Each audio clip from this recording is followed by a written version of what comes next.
Hello sa mga nanonood ngayon. Hello mga kapatid sa lahat ng mga naniniwala sa Biblia. O sa lahat ng mga followers ko, sa mga viewers. Ang ating pag-aaralan po ngayon ay tungkol po sa bakla o tumboy. Dahil po sa ngayon po, kung mapapansin ninyo sa ating mundo ngayon ay dumadami na po yung bakla at saka tumboy. So yan po ang ating topic sa ngayon. Ang tanong natin, kung makakapasok ba sila sa kaharian ng Diyos, yung bakla na nakikipagtalik sa kapwa lalaki o yung babae na nakipagtalik sa kapwa babae. Yan po ang tanong natin, kung makakapasok ba sila sa kaharian ng Diyos. So basahin natin, tanungin natin ang Biblia kung makakapasok ba yung mga ganoong tao. Mababasa po natin sa unang Korinto 6:9 hanggang 10. Ganito po ang nakasulat sa Biblia, mga kapatid, pakinggan po ninyo. Sana po ay yung mga matatamaan nito, mga bakla na gumagamit ng lalaki o nakikipagtalik ay sana ay maiintindihan po ninyo at huwag kayong magalit dahil po ay binabasa lang po natin sa Biblia. Ano po? So, simulan na natin.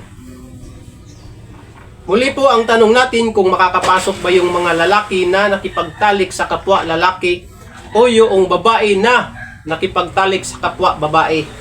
Yan po ang tanong natin kung makakapasok ba sila sa kaharian ng Diyos. Mababasa po natin ang talata sa unang Korinto 6:9 hanggang 10. Ganito po ang ating mababasa. Pakinggan po ninyong mabuti. Kaya pala, Bisaya ang Biblia na ating gagamitin ngayon, mga kapatid. Bisaya po ito. Sana ay maiintindihan nyo ito. Sa walay duha-duha, nasayod kamo, nga ang mga dautan, dili makasulod sa gingharian sa Dios.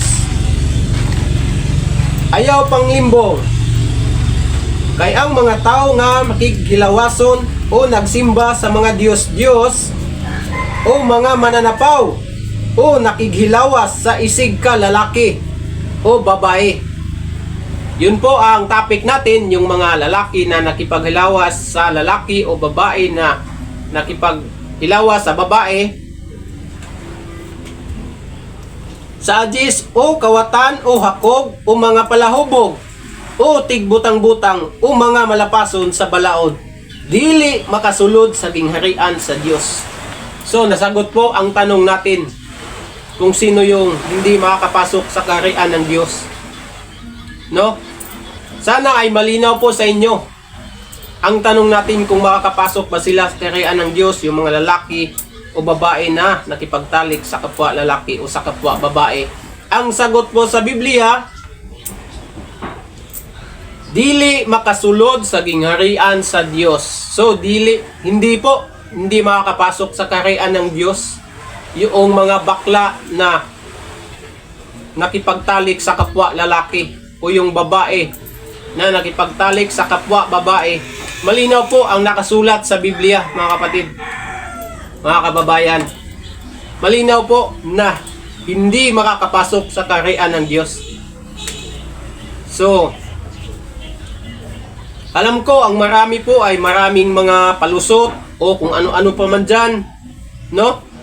So, kayo na po ang bahala. Pero ang totoo po, ang nakasulat sa Biblia, ang nakasulat po talaga ay hindi makakapasok sa kaharian ng Diyos. Hindi na po ito mababago dahil po ito ay sulat po ng Panginoong Diyos, no? So, nasa inyo na po kung magagalit kayo o hindi, wala po akong pakialam. Ang importante po ay binasa ko lang mula sa Biblia. So maraming salamat. Sana ay malinaw po sa inyo. At kung may mga tanong kayo, pwede kayong mag-comment sa ating comment section. Yan lamang po ang video natin sa araw na ito. Maraming salamat po at sana ay naiintindihan niyo. Bye-bye!